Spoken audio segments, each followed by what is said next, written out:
when you start a business, your archetype is Prometheus. You're going to change the world. You're going to steal fire from the gods. You're going to give it to humanity. It's going to be transformative. It's going to change the story of creation, change the balance of power in the world.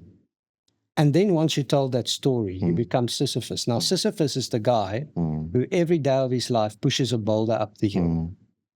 And then when he turns his back, it rolls back down. And tomorrow morning, he has to push that boulder back up the hill. And Sisyphus has to find meaning in the suffering.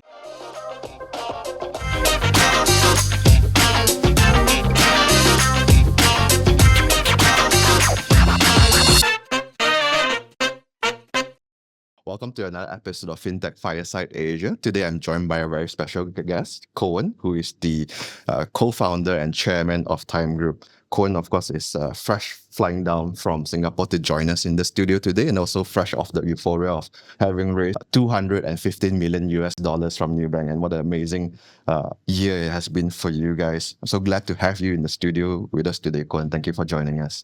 Vincent, lovely to be here. Always a pleasure. Now, one of the reasons why I was so excited to have Coen on the show with us today, and I remember the story he was telling me when we were doing the interview about how they got a massive funding from Nubank, and that story was just such a amazing story, and I would like to have him on the studio to talk a little bit about the story, the escalator ride that led to the $250 million funding. Vincent, yes, it's so interesting how life unfolds in ways that you can't predict. More than a year ago, at the tail end of 2023, me and my co-founder and one of our colleagues, Nate Clark, who runs our Philippines business, lovely guy. We were at a dinner organization who we members of called Endeavor. And the guest speaker at the Black Tie event at the end of the year in December 2023 was David Velez, the founder of Nubank. We got talking in the lift, and he knew about us, and we sort of introduced and had a chat. And he said, we should really stay in touch. And I remember saying to my two colleagues, wouldn't it be great if these guys invested in us? Because as you know, Nubank is possibly the most successful digital bank in emerging markets today. 110 million customers, a market cap bigger than the entire South African banking industry. Massive growth. A fantastic business. And a few months later, I got a call out of the blue from David saying, we did a piece of research on the best countries to do digital banking in. Turns out you're in quite a few of them. Let's have a chat. And as they say in the classics, the rest is history. I think that's just how life is, right? Sometimes we have this methodical approach towards doing things, and we try to pitch investors, we raise funds, we go to roadshows and whatnot. And sometimes the best things that happen in life is just serendipity, right? And it so happened that you guys were in the same markets and they had the same interests. And it's so amazing that you guys got Nubank on board, because like so many of the digital banks that I speak to and ask them, like, who are some of the banks that inspire you? What are you modeling yourselves after? And Nubank is often one of the most cited names. So to have them on board in your journey, I'm sure it's a very exciting thing for you guys as well. Well, we feel very lucky. But my wife says to me, she always says, "You're very lucky." And I said, "That's true. I am very lucky." But the way I think about luck is that luck is when opportunity meets preparation. And a lot of luck is about continuing to expand the service level for luck to land on you and on your business. For sure. And connecting with people, going out there, meeting new people as we do today. Those are all ways in which to make sure that your chances of being lucky are constantly increased. For sure. I mean, if 2018, when you guys started, if you didn't build a proper business with the right business case, whoever you meet wouldn't amount to anything, right? It makes no difference. Yeah. And one thing that fascinates me about you, Coen, I think it's interesting when I looked into your background, right? You were working with Commonwealth Bank, and you were head of international banking over there. And then you were working with Standard Bank, I believe. and you were head of inclusive banking over there. And the way I look at the way you guys run Tyme Group is both very focused on international expansion, and also most of the mantra is also focused on inclusive banking as well. So, tell me about how some of these experiences kind of shape your philosophy in founding Tyme Bank. In so many ways, all of us are a function of how the world shapes us and how we respond to the shaping. It's like this dance between the world shaping us and we shaping the world in return. And you've identified two, I think, central themes in the business. The one is this theme of financial inclusion. And really underlying the theme of financial inclusion is our passion for human potential. This idea that there are many, many humans out there who don't have the financial tools, the financial access to, for instance, to borrow money to grow their business, that people in other parts of the world take for granted. And so this obsession with and this passion for helping people reach their potential is something that has sort of been a central theme in my life all my career. And we see what we do at Tyme and GoTyme in the Philippines, actually in a way just as a humble contribution to giving people the tools to reach their full potential. And it's interesting how an idea like that becomes a business over time. Your international point is interesting because I think that building a multi-country business and as a consequence, a multicultural business is a very particular kind of endeavor that requires people and team members who have a sense of adventure, who have a view of humanity that sees humanity as one tribe, and loves this experience of operating across different cultures, across different geographies, who enjoy that kind of adventure. Because if you don't enjoy it, spending a lot of your time on planes, spending a lot of your time figuring out people who are not exactly the same as you, can be, some people just don't like that kind of thing. But what I see in the Tyme team is we love that. We love the experience and the richness of the adventure that comes with operating internationally. Yeah, I think if it's someone that doesn't enjoy it, you might feel and you might see it more as a friction rather than a strength that you can embrace within your organization, right? Exactly. And, I think it's amazing. Last I checked, that you guys have maybe about 16 million customers that you are serving across the markets that you're in, right? South Africa, Philippines, you're entering Vietnam, you're entering Indonesia. When you first started the firm, I guess around in 2018, did you imagine that you would be impacting 16 million people? Because on paper, it doesn't feel big, right, compared to some of the multinational banks. But we really think about the scale of 16 million people. That's a lot of people. Did you imagine that when you start?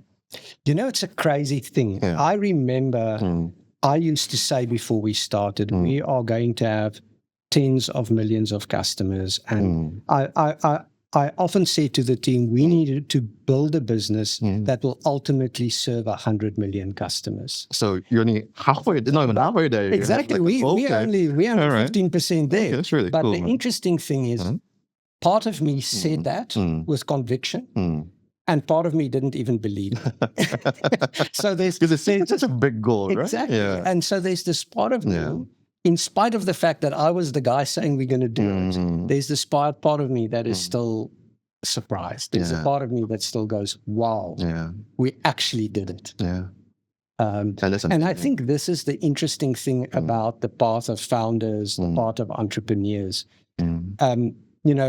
A colleague of mine, Tariq Aran, says it beautifully. He says, we speak this business into existence. We tell a story, and then somehow we're able to mobilize the people, the resources, the investors, and the customers for that story to become real. Reality, right? And when it does, it's magic. Yeah, sure. There's a sense of fulfillment in that I think is very special. I've not met a founder who's not said it with conviction while at the same time having a little bit of doubt inside. And I think it's a very human emotion to have doubt, especially when the goal it's so big and it's quite difficult, right? And we know that a lot of digital banks start out with the same ambitions, and not many of them are able to cross through that whole issue, right? So how do you deal with that kind of uncertainties, that kind of doubt that you might have in some of your early days in Tyme? Vincent, that's a deep question. I think that particularly when things start really sort of going tough, when the going is tough, that doubt can eat away at you. Yeah, right. And I remember for me, 2020 was a very, very tough year in the business. COVID happened, capital markets dried up. Yeah. We were close to the end of a capital raise. The capital raise fell over. And the question that you ask yourself in those times is like, am I crazy? Am I a fraud? Yeah. Like, have I been leading myself and my family and my colleagues and my investors? Have I been leading them down, down a dead-end road here?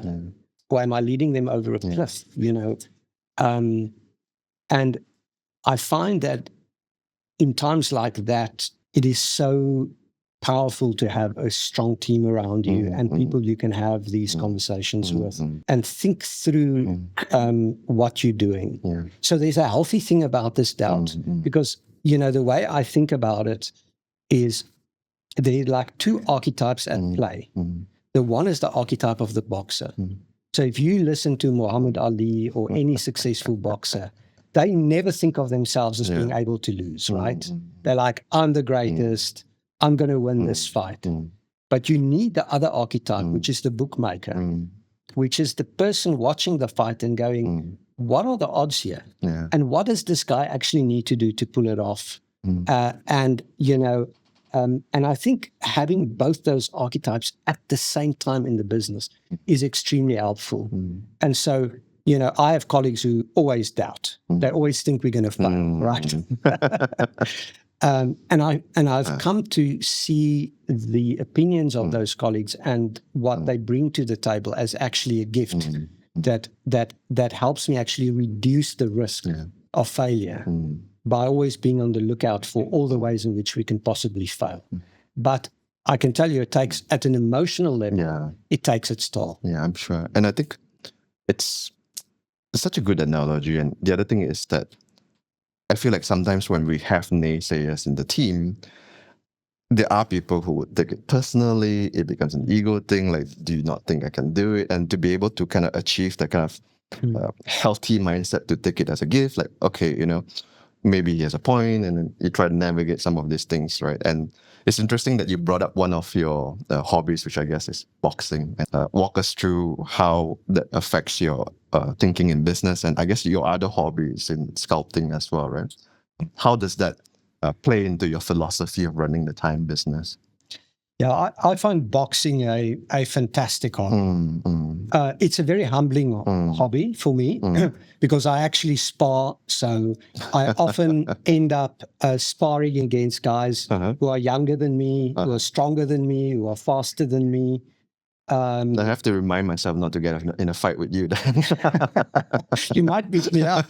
And so I wouldn't say I'm a very good boxer, but boxing is an incredible gift to me in that at one level, it keeps things real.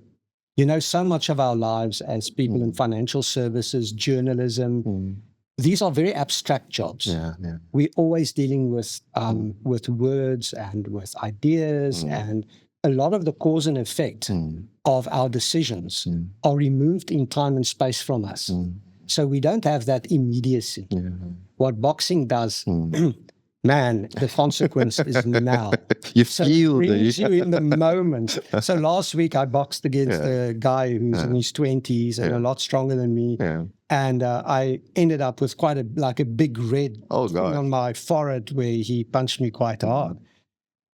And at some level I loved it because there's an immediacy to it. And for me, the one thing that it does, it keeps a particular archetype alive, which I think is so important for entrepreneurs, which is the archetype of the warrior, you know.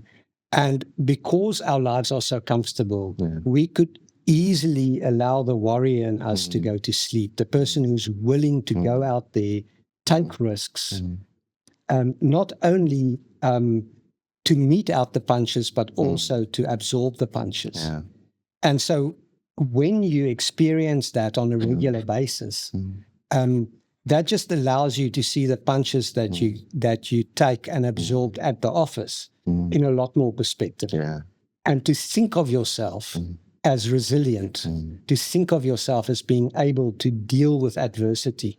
And that willingness to deal with adversity, that sort of way in which you see yourself, then becomes a self-fulfilling prophecy at the office. It's easy to be a successful founder in good times, right? Yes. Where the rubber meets the road is during the difficult times, which is for you in 2022. And I guess that mindset played a lot into being able to carry the company forward as well. You know, although the term unicorn is not as rare as it used to be, I think there are still a lot of founders who can benefit from learning, I guess, the art of raising funds, right? Because that's really what they need to be able to grow the business sometimes. For our audience who are tuning in and maybe would want to know, what are some advice that you would give them in building a unicorn? The first thing I would say in building a unicorn is not to get obsessed with becoming a unicorn.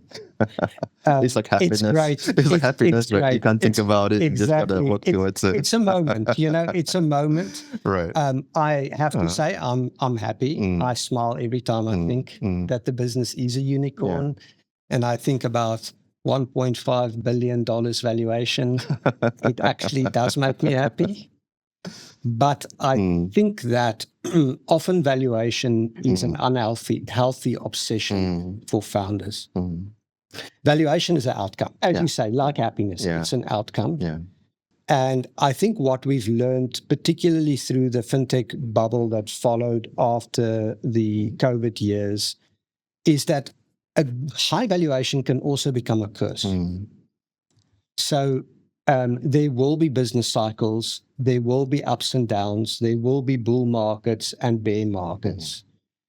And I think if you're a serious entrepreneur, you're not building a business for a quick win.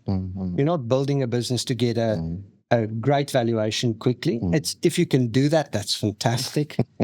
I think the mindset should be that when you raise money, the price at which you raise money, and the benefits for your current and your future shareholders should be well balanced. It should be a good deal for everyone. And the perfect fundraise is when your new investors feel they're getting a good deal, and your current investors feel that they're well rewarded for sticking with you in your earlier raises. And so don't be obsessed with maximizing the price. Be obsessed with getting a good price that actually shows more runway and more upside for everyone in the business, is the way I would think about it. And then I would say, in terms of the storytelling, in some ways, I would say storytelling is the superpower of entrepreneurs.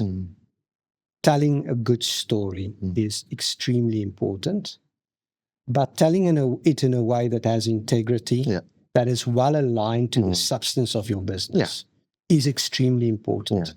And I would say good investors don't expect perfection. So sometimes I think entrepreneurs can oversell. They tell you just how fantastic the business is. My experience is it's actually quite good to try and tell the most honest possible just story. Be candid, right? Be candid, but be optimistic, right? Believe in what you do, but tell an honest story.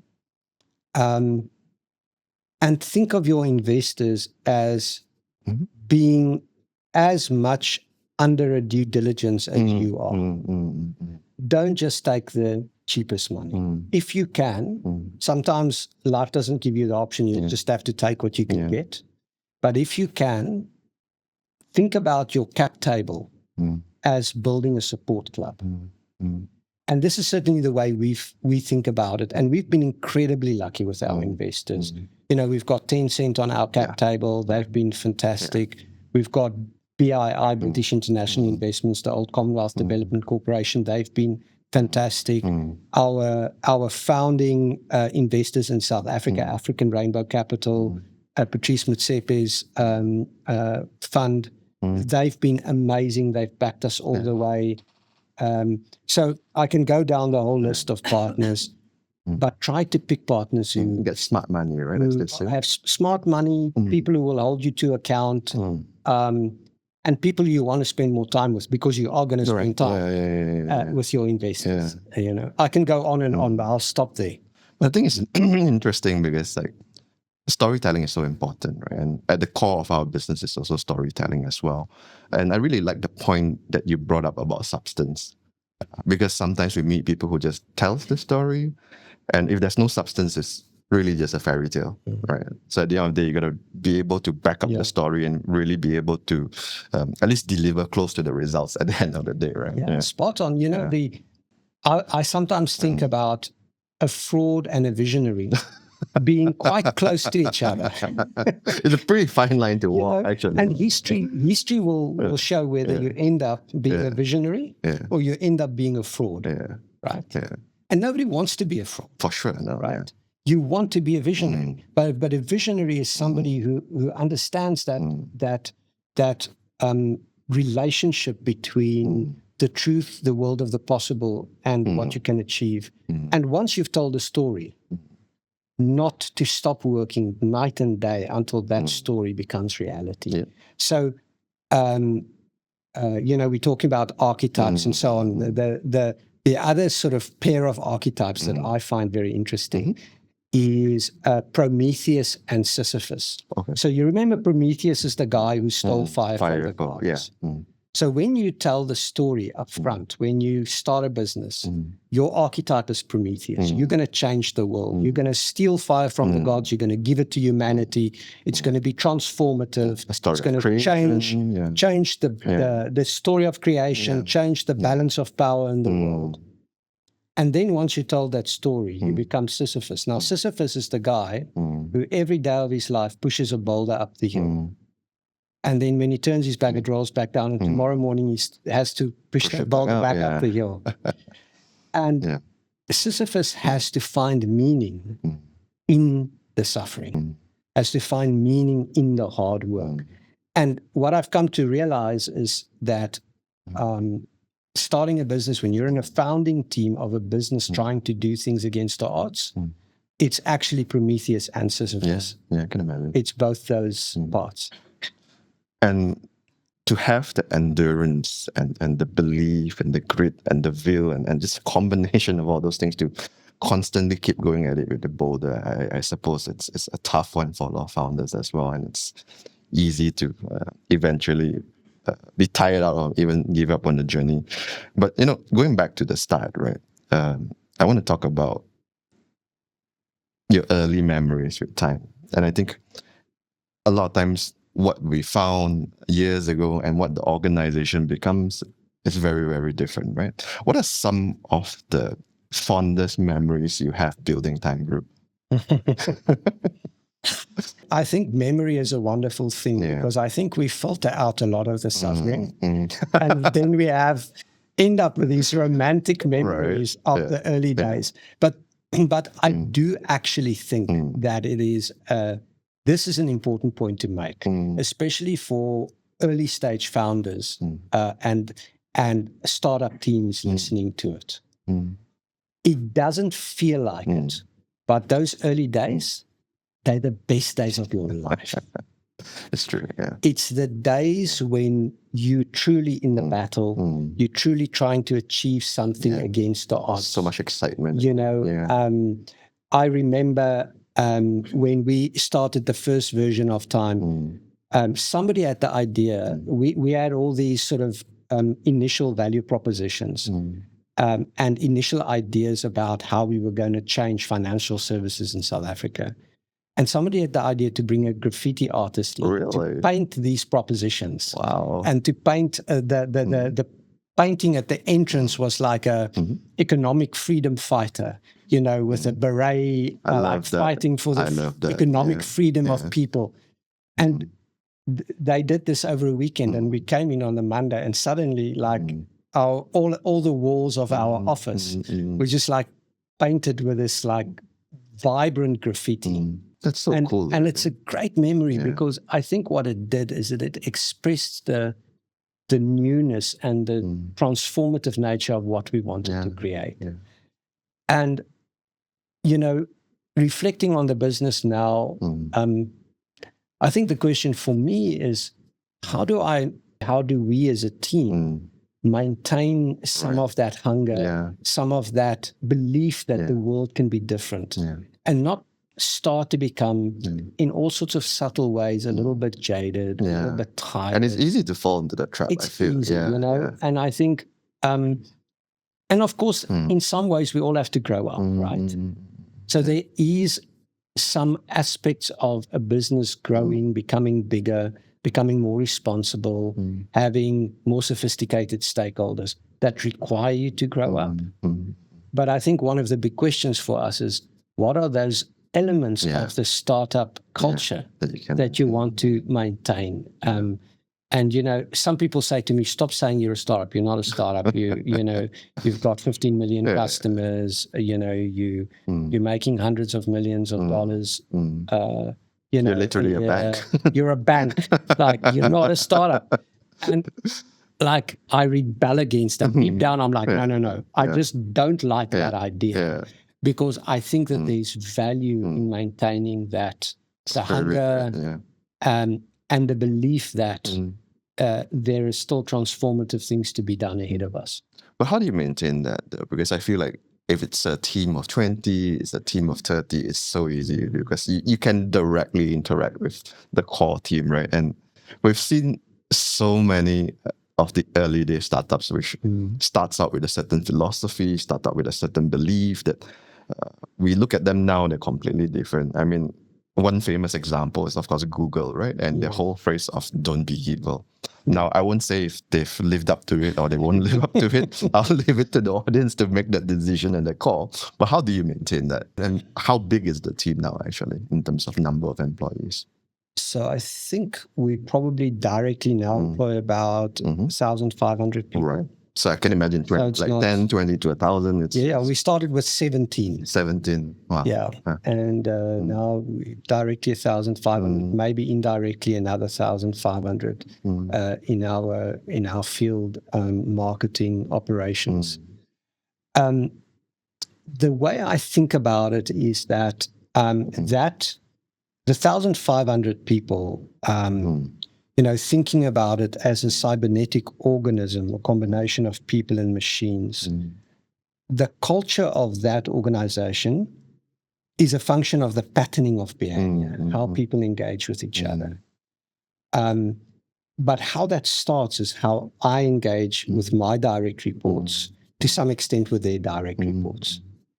And what I hope we can do in businesses like ours is ensure that how our behavior patterns remains true to our original purpose, the things we talk about, the things we think are important, the things that we watch in our performance and so on, that at an interpersonal level, there's a consistency.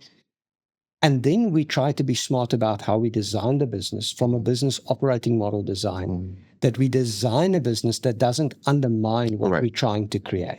No, that's easier said than done. But something in banking, for instance, that is a big thing is whether you create business processes and systems that empower people, or you create business and processes that distrust and disempower people.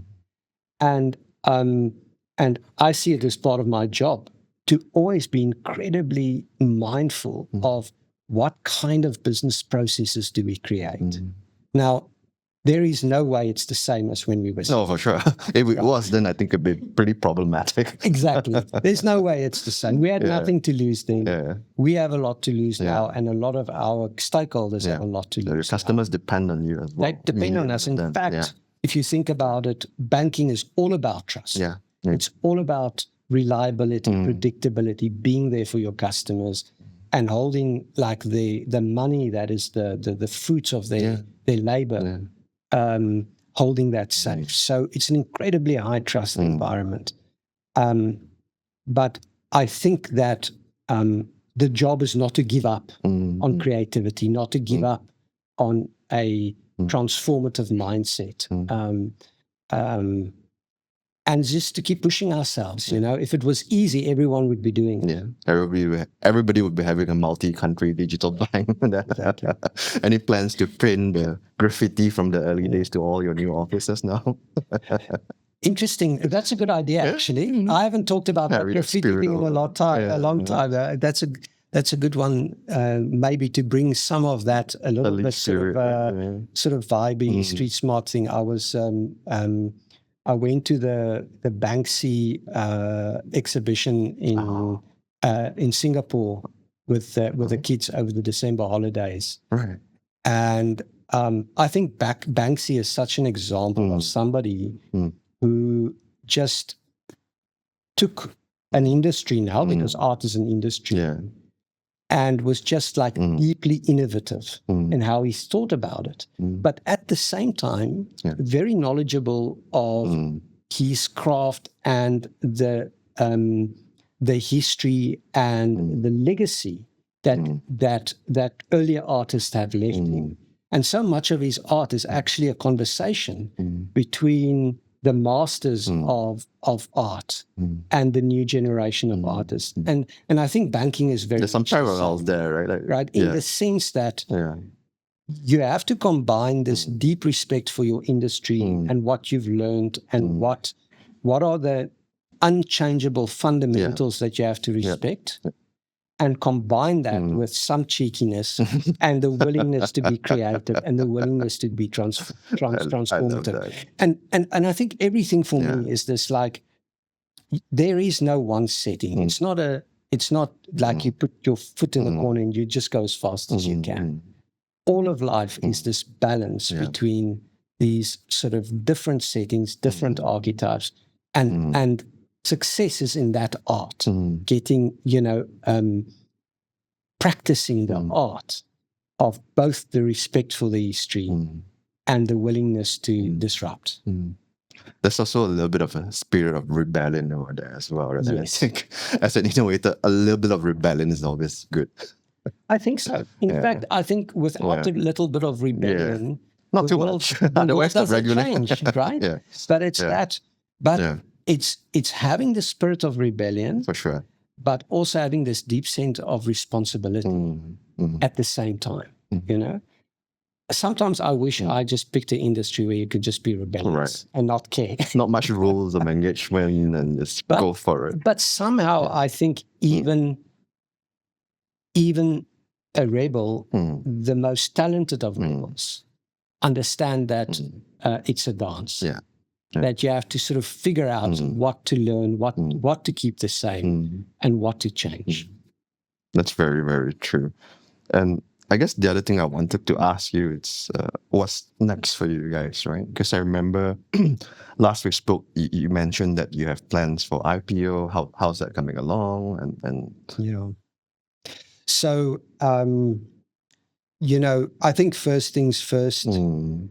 For me, a big theme for this year, for the business, is truly understanding what's happening in the world of technology and figuring out how we absorb that into our business and allow that to make our business faster. So we currently know how to run a retail bank with 10 million customers with, say, 300 people. That's roughly 350. Pretty good ratio. Right? Pretty good ratio, 10 million customers to 350 people. I'm convinced somebody out there is working out how to run the same bank with the same customers I'm sure. with 30 people. And so if somebody's working it out, we should also be working it out. Yeah. And so I think for me, the first is to say, particularly AI, I don't think the hype is overhyped. I think AI is fundamentally different from any other technology that we've seen, is going to change the way all of us operate in the world. For sure. In very meaningful ways, and ways that are more profound than our touchscreen phones and iPads have done. And we need to figure that out. I have a genuine belief that it would reshape and make us rethink the way we interact with banks, just like how the internet did in the early 90s, right? Because we don't go to the ATMs anymore. Most people don't, not as much as we used to. And I think you so correctly pointed out that AI might have that kind of implications as well. It will. It will. You know, the way we think about just doing any administrative task and our expectation of how that should be made easier will change a lot over not years, over months to come. And, you know, as bankers, we have to figure that out. Also, the way we work is going to change. So this idea that I will always be working with, you know, carbon-based colleagues, you know, is sort of now central. I think there's a good chance that many of our colleagues will be synthetic.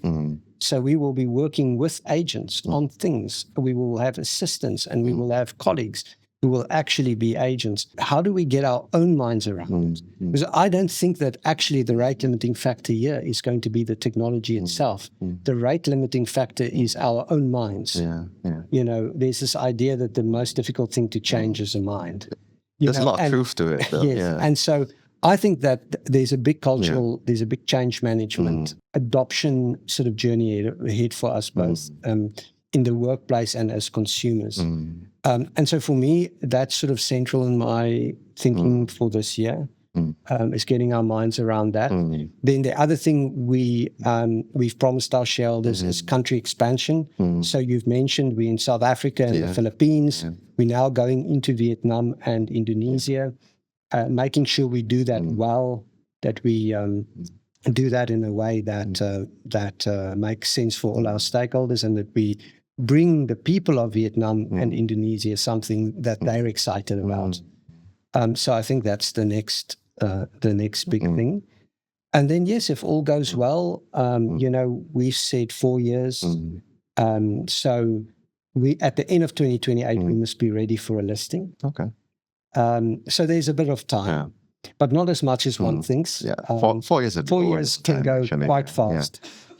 So we need to start thinking about how do we mature the business to actually be ready structurally, governance-wise, and so on to be ready to go to public markets. Do you feel that you guys are reasonably on track for 2028? You can say with conviction and have a bit of doubt. No worries. We've established that. I think you've seen from my reaction that I have a bit of doubt. I would say we are not on track. Okay. I would say that being ready at the end of 2028 is slightly against the odds. But I would also say if it's not against the odds, it's not worth doing, right? And you've beaten the odds before, right? That's the job. I think that's all of us who are in this sort of business building world. The test is that if you look at your forecasts, you look at your plans, and they look reasonable, you're not ambitious enough. Because then everybody would be doing it too. Exactly. So it has to look unreasonable. It has to look ambitious. You have to have at least half your colleagues saying that you're crazy. Then you're sort of at the right point. You might overdo it. They all burst out in tears, then you know you've overdone it. Not too crazy, a right amount of crazy. You just need to get that crazy right. And I would say that it is a stretch. To be ready at the end of 2028 is going to be a stretch, but that's what we're signing up to. I mean, anything worth doing needs a pinch of craziness in it, right? Exactly. Well, in closing, and you know, it's been so lovely having this chat with you. Maybe just one last question before we wrap up our chat, right? In your entire career, what do you think was the most valuable lesson learned? That's a big question. I would say that there's something that my father used to say to me when he dropped me off at school as a child. And then a very dear friend of mine who passed away some years back said something, and a writer that I love, a guy by the name of Eckhart Tolle, said something, and I'll string those three things together that I am learning every day. And my father used to say, every day he'd drop me off, he would say, carpe diem, seize the day. And my friend would say, he was a leadership guru, his name was Ketan Lakani. I'd ask him his advice about something, and he'd always say, pitch up, pay attention. Okay. Say, stop your preparation, pitch up, pay attention. Right. And Eckhart Tolle says something along the following lines. He says, greatness is not in the size of your ideas, but lies in the quality of attention you give to every moment. Wow. And so I would say that for me, the most powerful lesson that I've learned is the lesson of, let's call it radical presence. Not having your mind too much in the past, too much in the future. Right there. Be here now. It's the only place life happens, and it's the only place magic can happen. Yeah. And I think that a lot of success, now that I look back in my life, was a function of how present I was able to be in a situation. That's a profound note. And I think that's especially important in your other hobby, which is boxing, right? Because if you're not there, you get punched. You get punched in the face. Exactly. Just like business. And on that very profound and deep note, I'd like to thank you for this conversation. You've given me a lot to think about, and I'm sure a lot for our audience to think about. And I love a lot of the stories that you've told us today. Thank you so much for sharing with us. Thank you. Thank you, and goodbye.